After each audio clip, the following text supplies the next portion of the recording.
The Scarlet Letter by Nathaniel Hawthorne.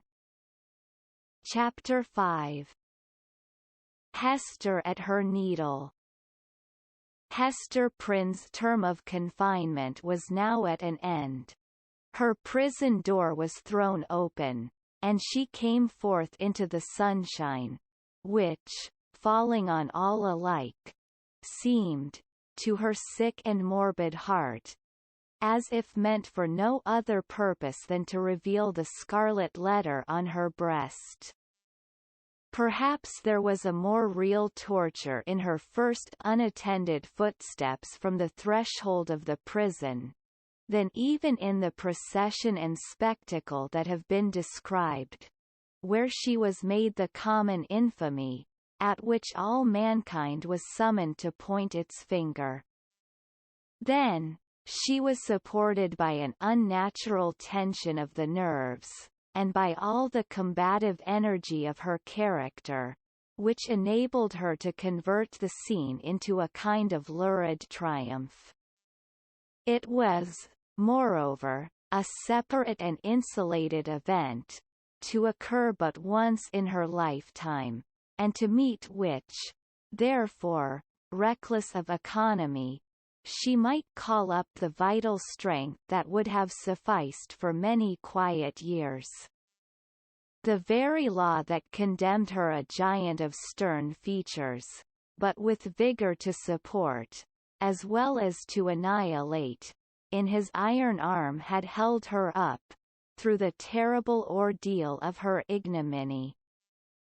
But now, with this unattended walk from her prison door, began the daily custom, and she must either sustain and carry it forward by the ordinary resources of her nature, or sink beneath it. She could no longer borrow from the future to help her through the present grief. Tomorrow would bring its own trial with it, so would the next day, and so would the next each its own trial, and yet the very same that was now so unutterably grievous to be borne. The days of the far-off future would toil onward, still with the same burden for her to take up, and bear along with her, but never to fling down, for the accumulating days, and added years, would pile up their misery upon the heap of shame.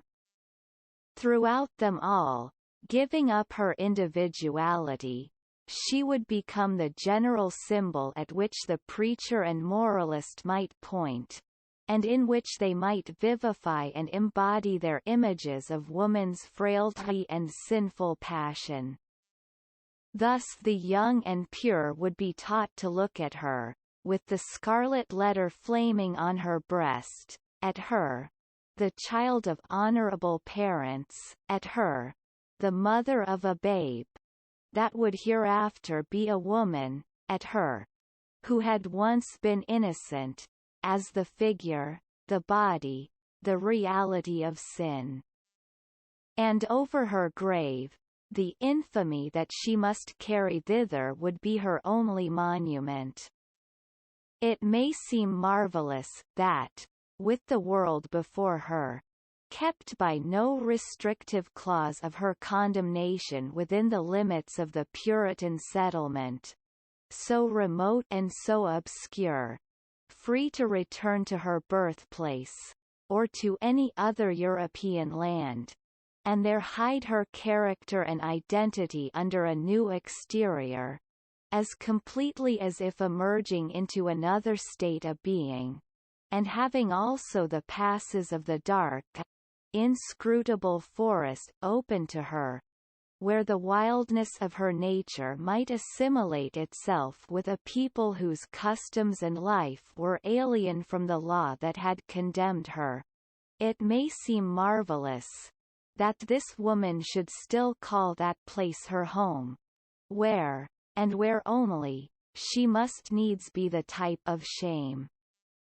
But there is a fatality, a feeling so irresistible and inevitable that it has the force of doom, which almost invariably compels human beings to linger around and haunt, ghost-like, the spot where some great and marked event has given the color to their lifetime, and still the more irresistibly, the darker the tinge that saddens it.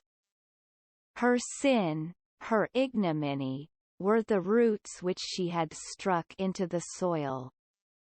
It was as if a new birth, with stronger assimilations than the first, had converted the forest land, still so uncongenial to every other pilgrim and wanderer, into Hester Prynne's wild and dreary, but lifelong home. All other scenes of earth, even that village of rural England, where happy infancy and stainless maidenhood seemed yet to be in her mother's keeping, like garments put off long ago, were foreign to her, in comparison. The chain that bound her here was of iron links, and galling to her inmost soul, but could never be broken. It might be, too, doubtless it was so, although she hid the secret from herself, and grew pale whenever it struggled out of her heart, like a serpent from its hole. It might be that another feeling kept her within the scene and pathway that had been so fatal. There dwelt, there trode the feet of one with whom she deemed herself connected in a union, that, unrecognized on earth, would bring them together before the bar of final judgment, and make that their marriage altar, for a joint futurity of endless retribution. Over and over again, the tempter of souls had thrust this idea upon Hester's contemplation, and laughed at the passionate and desperate joy with which she seized, and then strove to cast it from her. She barely looked the idea in the face, and hastened to bar it in its dungeon. What she compelled herself to believe, what, finally, she reasoned upon, as her motive for continuing a resident of New England, was half a truth, and half a self-delusion. Here, she said to herself, had been the scene of her guilt, and here should be the scene of her earthly punishment, and so, perchance, the torture of her daily shame would at length purge her soul, and work out another purity than that which she had lost, more saint-like, because the result of martyrdom. Hester Prynne, therefore, did not flee. On the outskirts of the town, within the verge of the peninsula, but not in close vicinity to any other habitation, there was a small thatched cottage. It had been built by an earlier settler, and abandoned because the soil about it was too sterile for cultivation, while its comparative remoteness put it out of the sphere of that social activity which already marked the habits of the emigrants. It stood on the shore, looking across a basin of the sea at the forest-covered hills, towards the west. A clump of scrubby trees, such as alone grew on the peninsula, did not so much conceal the cottage from view, as seemed to denote that here was some object which would fain have been, or at least ought to be, concealed. In this little, lonesome dwelling, with some slender means that she possessed, and by the license of the magistrates, who still kept an inquisitorial watch over her, Hester established herself, with her infant child. A mystic shadow of suspicion immediately attached itself to the spot. Children, too young to comprehend wherefore this woman should be shut out from the sphere of human charities, would creep nigh enough to behold her plying her needle at the cottage window, or standing in the doorway, or labouring in her little garden, or coming forth along the pathway that led townward and, discerning the scarlet letter on her breast, would scamper off with a strange, contagious fear. Lonely as was Hester's situation, and without a friend on earth who dared to show himself, she, however, incurred no risk of want. She possessed an art that sufficed, even in a land that afforded comparatively little scope for its exercise, to supply food for her thriving infant and herself.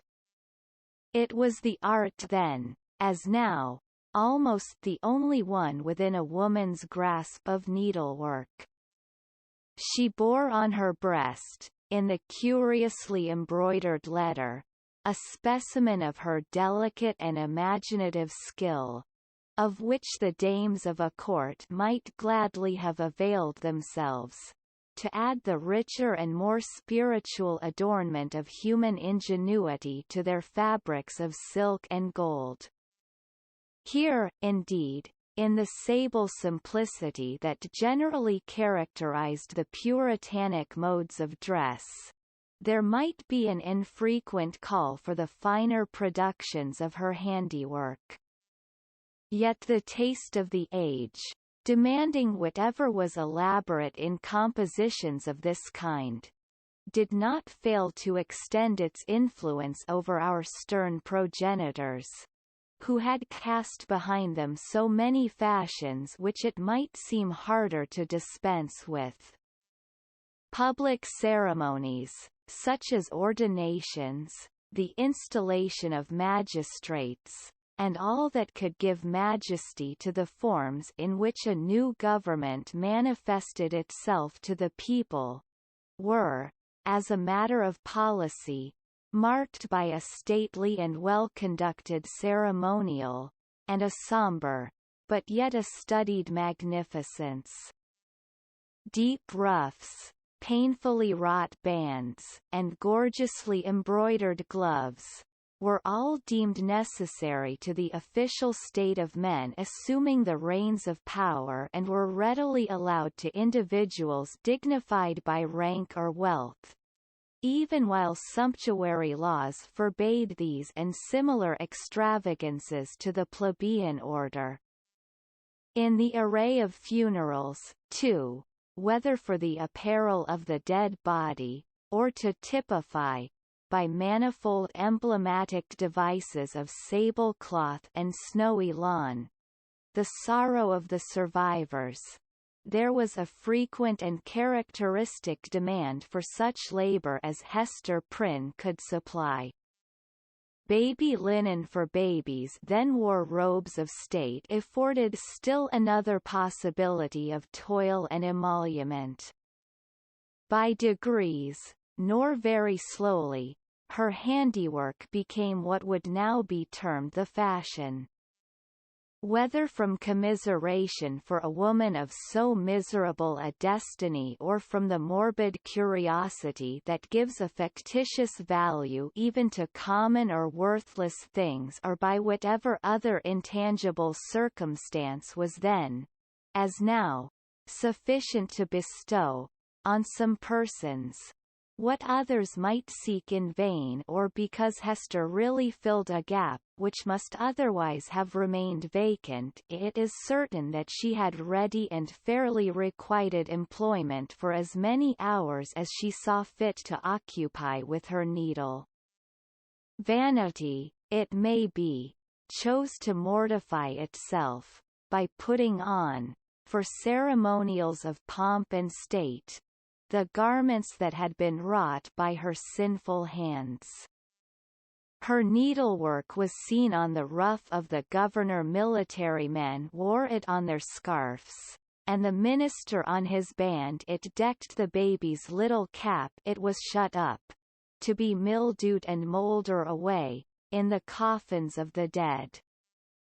But it is not recorded that, in a single instance, her skill was called in aid to embroider the white veil which was to cover the pure blushes of a bride. The exception indicated the ever-relentless rigor with which society frowned upon her sin. Hester sought not to acquire anything beyond a subsistence, of the plainest and most ascetic description, for herself, and a simple abundance for her child.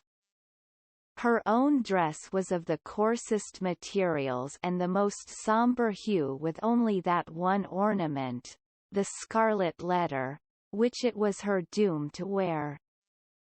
The child's attire, on the other hand, was distinguished by a fanciful, or, we might rather say, a fantastic ingenuity, which served, indeed, to heighten the airy charm that early began to develop itself in the little girl, but which appeared to have also a deeper meaning. We may speak further of it hereafter. Except for that small expenditure in the decoration of her infant, Hester bestowed all her superfluous means in charity, on wretches less miserable than herself, and who not unfrequently insulted the hand that fed them. Much of the time, which she might readily have applied to the better efforts of her art, she employed in making coarse garments for the poor. It is probable that there was an idea of penance in this mode of occupation, and that she offered up a real sacrifice of enjoyment, in devoting so many hours to such rude handiwork. She had in her nature a rich, voluptuous, oriental characteristic, a taste for the gorgeously beautiful, which, save in the exquisite productions of her needle, found nothing else, in all the possibilities of her life, to exercise itself upon. Women derive a pleasure, incomprehensible to the other sex, from the delicate toil of the needle. To Hester Prynne it might have been a mode of expressing, and therefore soothing, the passion of her life. Like all other joys, she rejected it as sin. This morbid meddling of conscience with an immaterial matter betokened, it is to be feared, no genuine and steadfast penitence, but something doubtful, something that might be deeply wrong, beneath. In this manner, Hester Prynne came to have a part to perform in the world. With her native energy of character, and rare capacity, it could not entirely cast her off, although it had set a mark upon her, more intolerable to a woman's heart than that which branded the brow of Cain.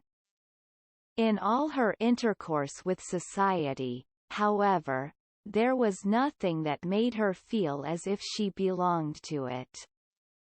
Every gesture, every word, and even the silence of those with whom she came in contact, implied, and often expressed, that she was banished, and as much alone as if she inhabited another sphere, or communicated with the common nature by other organs and senses than the rest of humankind. She stood apart from moral interests, yet close beside them, like a ghost that revisits the familiar fireside, and can no longer make itself seen or felt, no more smile with the household joy, nor mourn with the kindred sorrow, or, should it succeed in manifesting its forbidden sympathy, awakening only terror and horrible repugnance. These emotions, in fact, and its bitterest scorn besides, seemed to be the sole portion that she retained in the universal heart. It was not an age of delicacy, and her position, although she understood it well, and was in little danger of forgetting it, was often brought before her vivid self-perception, like a new anguish, by the rudest touch upon the tenderest spot. The poor, as we have already said, whom she sought out to be the objects of her bounty, often reviled the hand that was stretched forth to succor them. Dames of elevated rank, likewise, whose doors she entered in the way of her occupation, were accustomed to distill drops of bitterness into her heart, sometimes through that alchemy of quiet malice, by which women can concoct a subtle poison from ordinary trifles, and sometimes, also, by a coarser expression, that fell upon the sufferer's defenseless breast like a rough blow upon an ulcerated wound. Hester had schooled herself long and well. She never responded to these attacks, save by a flush of crimson that rose irrepressibly over her pale cheek, and again subsided into the depths of her bosom. She was patient, a martyr, indeed, but she forbore to pray for her enemies lest, in spite of her forgiving aspirations, the words of the blessing should stubbornly twist themselves into a curse. Continually, and in 1,000 other ways, did she feel the innumerable throbs of anguish that had been so cunningly contrived for her by the undying, the ever-active sentence of the Puritan tribunal. Clergymen paused in the street to address words of exhortation, that brought a crowd, with its mingled grin and frown, around the poor, sinful woman. If she entered a church, trusting to share the Sabbath smile of the universal Father, it was often her mishap to find herself the text of the discourse. She grew to have a dread of children, for they had imbibed from their parents a vague idea of something horrible in this dreary woman, gliding silently through the town, with never any companion but one only child. Therefore, first allowing her to pass, they pursued her at a distance with shrill cries, and the utterance of a word that had no distinct purport to their own minds, but was none the less terrible to her, as proceeding from lips that babbled it unconsciously.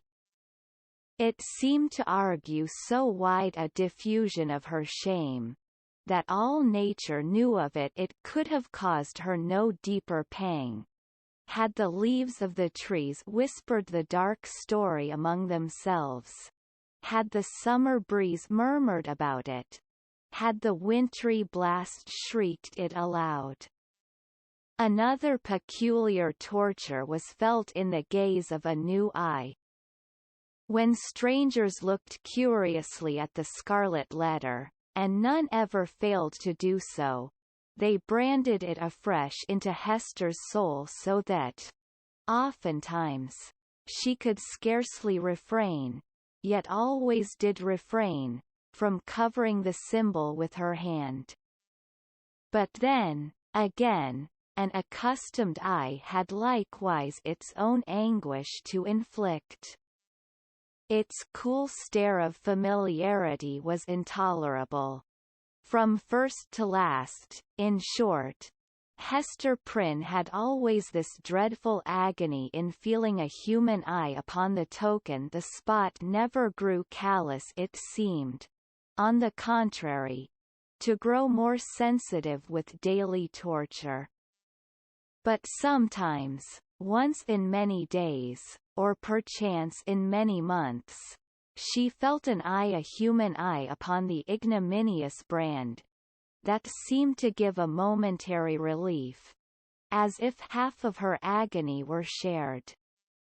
The next instant, back it all rushed again, with still a deeper throb of pain, for, in that brief interval, she had sinned anew.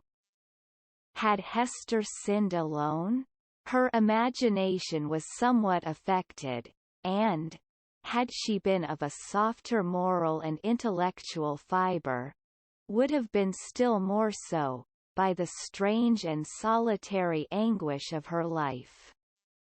Walking to and fro, with those lonely footsteps, in the little world with which she was outwardly connected, it now and then appeared to Hester, if altogether fancy, it was nevertheless too potent to be resisted. She felt or fancied, then, that the Scarlet Letter had endowed her with a new sense. She shuddered to believe, yet could not help believing, that it gave her a sympathetic knowledge of the hidden sin in other hearts. She was terror-stricken by the revelations that were thus made. What were they? Could they be other than the insidious whispers of the bad angel, who would fain have persuaded the struggling woman, as yet only half his victim, that the outward guise of purity was but a lie, and that, if truth were everywhere to be shown, a scarlet letter would blaze forth on many a bosom besides Hester Prynne's? Or, must she receive those intimations so obscure, yet so distinct as truth? In all her miserable experience, there was nothing else so awful and so loathsome as this sense. It perplexed, as well as shocked her, by the irreverent inopportuneness of the occasions that brought it into vivid action. Sometimes the red infamy upon her breast would give a sympathetic throb, as she passed near a venerable minister or magistrate, the model of piety and justice, to whom that age of antique reverence looked up, as to a mortal man in fellowship with angels. What evil thing is at hand? Would Hester say to herself. Lifting her reluctant eyes, there would be nothing human within the scope of view, save the form of this earthly saint. Again, a mystic sisterhood would contumaciously assert itself, as she met the sanctified frown of some matron, who, according to the rumour of all tongues, had kept cold snow within her bosom throughout life. That unsunned snow in the matron's bosom, and the burning shame on Hester Prynne's, what had the two in common? Or, once more, the electric thrill would give her warning, behold, Hester, here is a companion. And, looking up, she would detect the eyes of a young maiden glancing at the scarlet letter, shyly and aside, and quickly averted with a faint, chill crimson in her cheeks as if her purity were somewhat sullied by that momentary glance. O fiend, whose talisman was that fatal symbol, wouldst thou leave nothing, whether in youth or age, for this poor sinner to revere? Such loss of faith is ever one of the saddest results of sin. Be it accepted as a proof that all was not corrupt in this poor victim of her own frailty, and man's hard law, that Hester Prynne yet struggled to believe that no fellow mortal was guilty like herself. The vulgar, who, in those dreary old times, were always contributing a grotesque horror to what interested their imaginations, had a story about the scarlet letter which we might readily work up into a terrific legend. They averred that the symbol was not mere scarlet cloth, tinged in an earthly dye pot, but was red-hot with infernal fire, and could be seen glowing all alight, whenever Hester Prynne walked abroad in the night-time. And we must needs say, it seared Hester's bosom so deeply, that perhaps there was more truth in the rumor than our modern incredulity may be inclined to admit. Chapter 6. Pearl. We have as yet hardly spoken of the infant, that little creature, whose innocent life had sprung, by the inscrutable decree of Providence, a lovely and immortal flower, out of the rank luxuriance of a guilty passion. How strange it seemed to the sad woman, as she watched the growth, and the beauty that became every day more brilliant, and the intelligence that threw its quivering sunshine over the tiny features of this child. Her Pearl, for so had Hester called her, not as a name expressive of her aspect, which had nothing of the calm, white, unimpassioned luster that would be indicated by the comparison.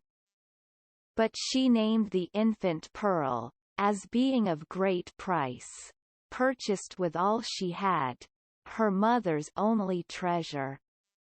How strange, indeed! Man had marked this woman's sin by a scarlet letter, which had such potent and disastrous efficacy that no human sympathy could reach her, save it were sinful like herself.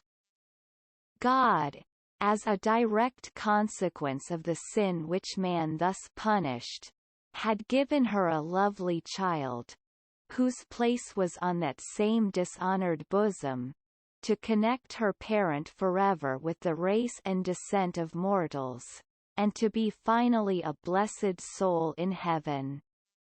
Yet these thoughts affected Hester Prynne less with hope than apprehension. She knew that her deed had been evil. She could have no faith, therefore, that its result would be good. Day after day, she looked fearfully into the child's expanding nature, ever dreading to detect some dark and wild peculiarity that should correspond with the guiltiness to which she owed her being. Certainly, there was no physical defect. By its perfect shape, its vigor, and its natural dexterity in the use of all its untried limbs, the infant was worthy to have been brought forth in Eden, worthy to have been left there, to be the plaything of the angels, after the world's first parents were driven out. The child had a native grace which does not invariably coexist with faultless beauty. Its attire, however simple, always impressed the beholder as if it were the very garb that precisely became it best. But little Pearl was not clad in rustic weeds. Her mother, with a morbid purpose that may be better understood hereafter, had bought the richest tissues that could be procured, and allowed her imaginative faculty its full play in the arrangement and decoration of the dresses which the child wore, before the public eye. So magnificent was the small figure, when thus arrayed, and such was the splendor of Pearl's own proper beauty, shining through the gorgeous robes which might have extinguished a paler loveliness, that there was an absolute circle of radiance around her, on the darksome cottage floor. And yet a russet gown, torn and soiled with the child's rude play, made a picture of her just as perfect. Pearl's aspect was imbued with a spell of infinite variety in this one child. There were many children, comprehending the full scope between the wild-flower prettiness of a peasant baby, and the pomp, in little, of an infant princess. Throughout all, however, there was a trait of passion, a certain depth of hue, which she never lost, and if, in any of her changes, she had grown fainter or paler, she would have ceased to be herself. it would have been no longer Pearl. This outward mutability indicated, and did not more than fairly express, the various properties of her inner life. Her nature appeared to possess depth, too, as well as variety, but or else Hester's fears deceived her. It lacked reference and adaptation to the world into which she was born. The child could not be made amenable to rules. In giving her existence, a great law had been broken, and the result was a being whose elements were perhaps beautiful and brilliant, but all in disorder or with an order peculiar to themselves, amidst which the point of variety and arrangement was difficult or impossible to be discovered.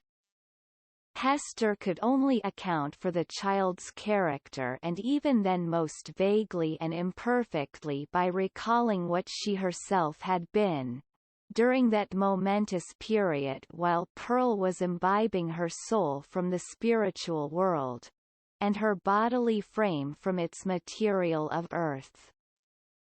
The mother's impassioned state had been the medium through which were transmitted to the unborn infant the rays of its moral life, and, however white and clear originally, they had taken the deep stains of crimson and gold, the fiery luster, the black shadow, and the untempered light of the intervening substance.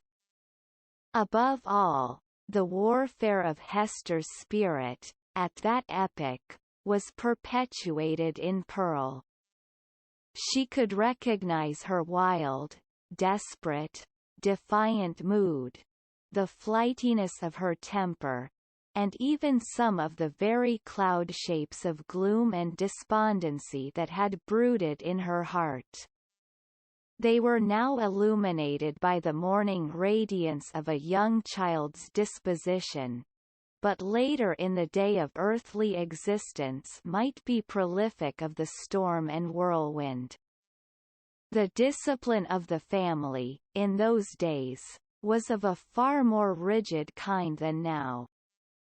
The frown, the harsh rebuke, the frequent application of the rod, enjoined by scriptural authority, were used, not merely in the way of punishment for actual offences, but as a wholesome regimen for the growth and promotion of all childish virtues.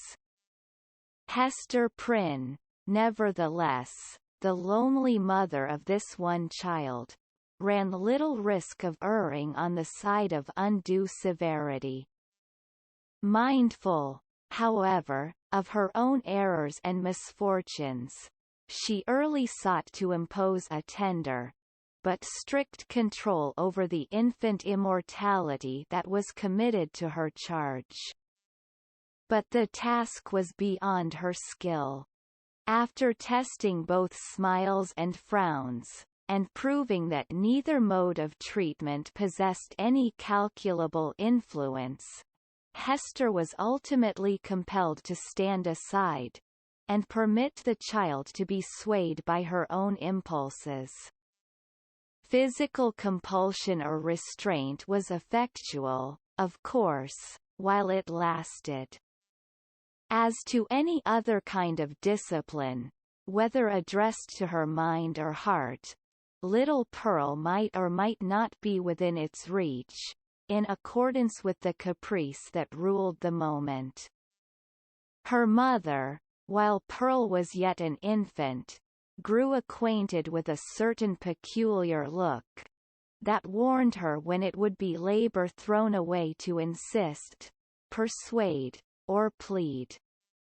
It was a look so intelligent, yet inexplicable, so perverse, sometimes so malicious, but generally accompanied by a wild flow of spirits, that Hester could not help questioning, at such moments, whether Pearl were a human child. She seemed rather an airy sprite, which, after playing its fantastic sports for a little while upon the cottage floor, would flit away with a mocking smile. Whenever that look appeared in her wild, bright, deeply black eyes, it invested her with a strange remoteness and intangibility. It was as if she were hovering in the air and might vanish, like a glimmering light, that comes we know not whence, and goes we know not whither. Beholding it, Hester was constrained to rush towards the child, to pursue the little elf in the flight which she invariably began, to snatch her to her bosom, with a close pressure and earnest kisses, not so much from overflowing love, as to assure herself that Pearl was flesh and blood, and not utterly delusive. But Pearl's laugh, when she was caught, though full of merriment and music, made her mother more doubtful than before. Heart-smitten at this bewildering and baffling spell, that so often came between herself and her sole treasure, whom she had bought so dear, and who was all her world, Hester sometimes burst into passionate tears. Then, perhaps, for there was no foreseeing how it might affect her, Pearl would frown, and clench her little fist, and harden her small features into a stern, unsympathizing look of discontent. Not seldom, she would laugh anew, and louder than before, like a thing incapable and unintelligent of human sorrow. Or but this more rarely happened, she would be convulsed with a rage of grief, and sob out her love for her mother, in broken words, and seem intent on proving that she had a heart, by breaking it. Yet Hester was hardly safe in confiding herself to that gusty tenderness. It passed, as suddenly as it came. Brooding over all these matters, the mother felt like one who has evoked a spirit, but, by some irregularity in the process of conjuration, has failed to win the master word that should control this new and incomprehensible intelligence. Her only real comfort was when the child lay in the placidity of sleep. Then she was sure of her, and tasted hours of quiet, sad, delicious happiness until perhaps with that perverse expression glimmering from beneath her opening lids little Pearl awoke. How soon, with what strange rapidity, indeed, did Pearl arrive at an age that was capable of social intercourse, beyond the mother's ever-ready smile and nonsense words. And then what a happiness would it have been, could Hester Prynne have heard her clear, bird-like voice mingling with the uproar of other childish voices, and have distinguished and unravelled her own darling's tones, amid all the entangled outcry of a group of sportive children. But this could never be. Pearl was a born outcast of the infantile world. An imp of evil, emblem and product of sin, she had no right among christened infants. Nothing was more remarkable than the instinct, as it seemed, with which the child comprehended her loneliness, the destiny that had drawn an inviolable circle round about her, the whole peculiarity, in short, of her position in respect to other children. Never, since her release from prison, had Hester met the public gaze without her. In all her walks about the town, Pearl, too, was there first as the babe in arms, and afterwards as the little girl, small companion of her mother, holding a forefinger with her whole grasp, and tripping along at the rate of 3 or 4 footsteps to one of Hester's. She saw the children of the settlement, on the grassy margin of the street, or at the domestic thresholds, disporting themselves in such grim fashion as the puritanic nurture would permit, playing at going to church, perchance, or at scourging Quakers or taking scalps in a sham fight with the Indians or scaring one another with freaks of imitative witchcraft. Pearl saw, and gazed intently, but never sought to make acquaintance. If spoken to, she would not speak again. If the children gathered about her, as they sometimes did, Pearl would grow positively terrible in her puny wrath, snatching up stones to fling at them, with shrill, incoherent exclamations, that made her mother tremble, because they had so much the sound of a witch's anathemas in some unknown tongue. The truth was, that the little Puritans, being of the most intolerant brood that ever lived, had got a vague idea of something outlandish, unearthly, or at variance with ordinary fashions, in the mother and child, and therefore scorned them in their hearts, and not unfrequently reviled them with their tongues. Pearl felt the sentiment, and requited it with the bitterest hatred that can be supposed to rankle in a childish bosom. These outbreaks of a fierce temper had a kind of value, and even comfort, for her mother, because there was at least an intelligible earnestness in the mood, instead of the fitful caprice that so often thwarted her in the child's manifestations. It appalled her, nevertheless, to discern here, again, a shadowy reflection of the evil that had existed in herself. All this enmity and passion had Pearl inherited, by inalienable right, out of Hester's heart. Mother and daughter stood together in the same circle of seclusion from human society, and in the nature of the child seemed to be perpetuated those unquiet elements that had distracted Hester Prynne before Pearl's birth, but had since begun to be soothed away by the softening influences of maternity.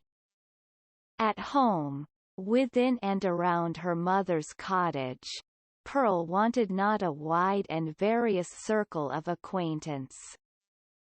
The spell of life went forth from her ever-creative spirit, and communicated itself to 1,000 objects, as a torch kindles a flame wherever it may be applied. The unlikeliest materials, a stick, a bunch of rags, a flower, were the puppets of Pearl's witchcraft, and, without undergoing any outward change, became spiritually adapted to whatever drama occupied the stage of her inner world. Her one baby voice served a multitude of imaginary personages, old and young, to talk withal.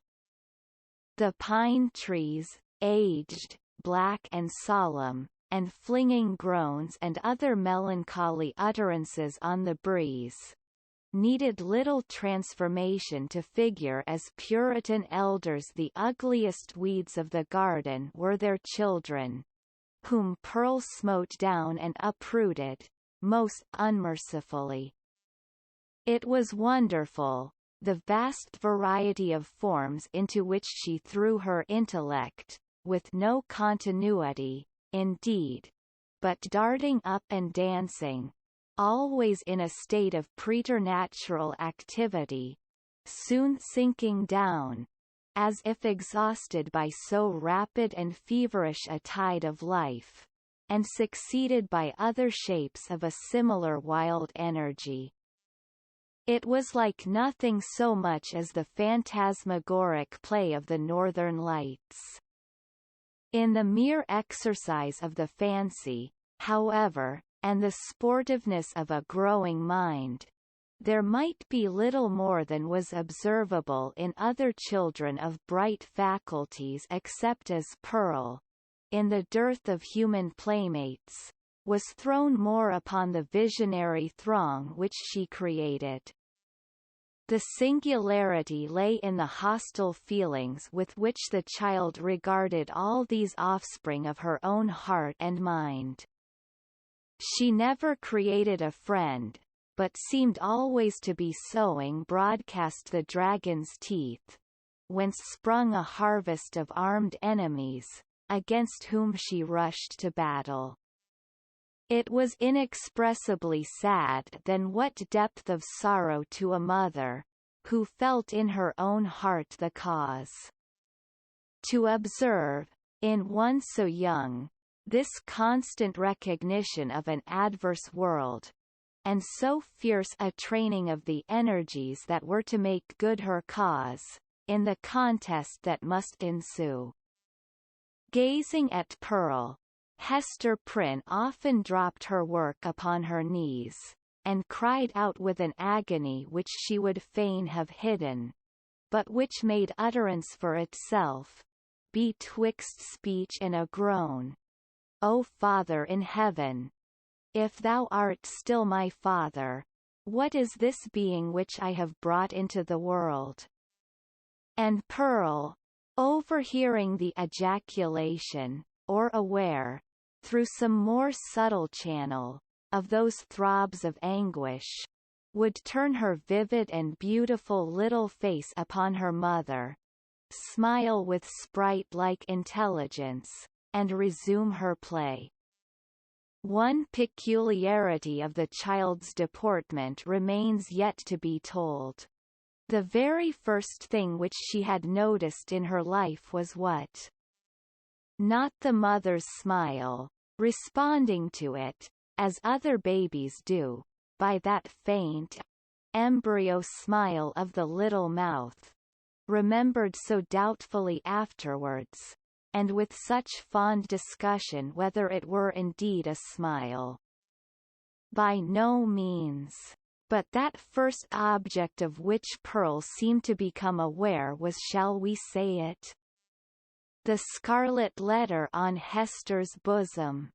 One day, as her mother stooped over the cradle, the infant's eyes had been caught by the glimmering of the gold embroidery about the letter and, putting up her little hand, she grasped at it, smiling, not doubtfully, but with a decided gleam, that gave her face the look of a much older child. Then, gasping for breath, did Hester Prynne clutch the fatal token, instinctively endeavouring to tear it away, so infinite was the torture inflicted by the intelligent touch of Pearl's baby hand. Again, as if her mother's agonized gesture were meant only to make sport for her, did little Pearl look into her eyes, and smile. From that epoch, except when the child was asleep, Hester had never felt a moment's safety, not a moment's calm enjoyment of her. Weeks, it is true, would sometimes elapse, during which Pearl's gaze might never once be fixed upon the scarlet letter, but then, again, it would come at unawares, like the stroke of sudden death, and always with that peculiar smile, and odd expression of the eyes. Once, this freakish, elvish cast came into the child's eyes, while Hester was looking at her own image in them, as mothers are fond of doing, and, suddenly, for women in solitude, and with troubled hearts, are pestered with unaccountable delusions, she fancied that she beheld, not her own miniature portrait, but another face, in the small black mirror of Pearl's eye. It was a face, fiend-like, full of smiling malice, yet bearing the semblance of features that she had known full well, though seldom with a smile, and never with malice in them. It was as if an evil spirit possessed the child, and had just then peeped forth in mockery. Many a time afterwards had Hester been tortured, though less vividly, by the same illusion. In the afternoon of a certain summer's day, after Pearl grew big enough to run about, she amused herself with gathering handfuls of wild flowers, and flinging them, one by one, at her mother's bosom, dancing up and down, like a little elf, whenever she hit the scarlet letter. Hester's first motion had been to cover her bosom with her clasped hands. But, whether from pride or resignation, or a feeling that her penance might best be wrought out by this unutterable pain, she resisted the impulse, and sat erect, pale as death, looking sadly into little Pearl's wild eyes. Still came the battery of flowers, almost invariably hitting the mark, and covering the mother's breast with hurts for which she could find no balm in this world, nor knew how to seek it in another. At last, her shot being all expended, the child stood still and gazed at Hester, with that little, laughing image of a fiend peeping out, or, whether it peeped or no, her mother so imagined it from the unsearchable abyss of her black eyes. "Child, what art thou?" cried the mother. "Oh, I am your little Pearl," answered the child. But, while she said it, Pearl laughed, and began to dance up and down, with the humorsome gesticulation of a little imp, whose next freak might be to fly up the chimney. "Art thou my child, in very truth?" asked Hester. Nor did she put the question altogether idly, but, for the moment, with a portion of genuine earnestness, for such was Pearl's wonderful intelligence, that her mother half doubted whether she were not acquainted with the secret spell of her existence, and might not now reveal herself. "Yes, I am little Pearl," repeated the child, continuing her antics. "Thou art not my child. Thou art no Pearl of mine," said the mother, half playfully, for it was often the case that a sportive impulse came over her, in the midst of her deepest suffering. "Tell me, then, what thou art, and who sent thee hither." "Tell me, mother," said the child, seriously, coming up to Hester, and pressing herself close to her knees. "Do thou tell me. Thy heavenly Father sent thee," answered Hester Prynne. But she said it with a hesitation that did not escape the acuteness of the child. Whether moved only by her ordinary freakishness, or because an evil spirit prompted her, she put up her small forefinger, and touched the scarlet letter. "He did not send me," cried she, positively. "I have no heavenly Father." "Hush, Pearl, hush. Thou must not talk so," answered the mother, suppressing a groan. "He sent us all into this world. He sent even me, thy mother. Then, much more, thee. Or, if not, thou strange and elfish child, whence didst thou come?"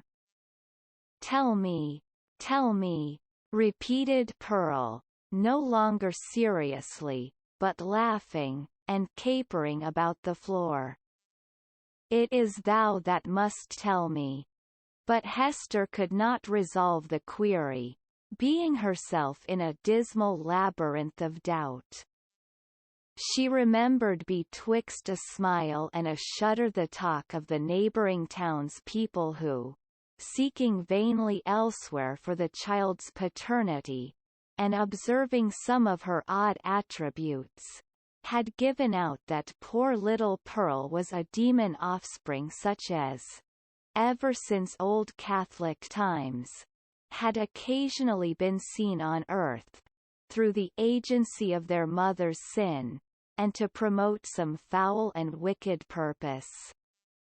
Luther, according to the scandal of his monkish enemies, was a brat of that hellish breed, nor was Pearl the only child to whom this inauspicious origin was assigned.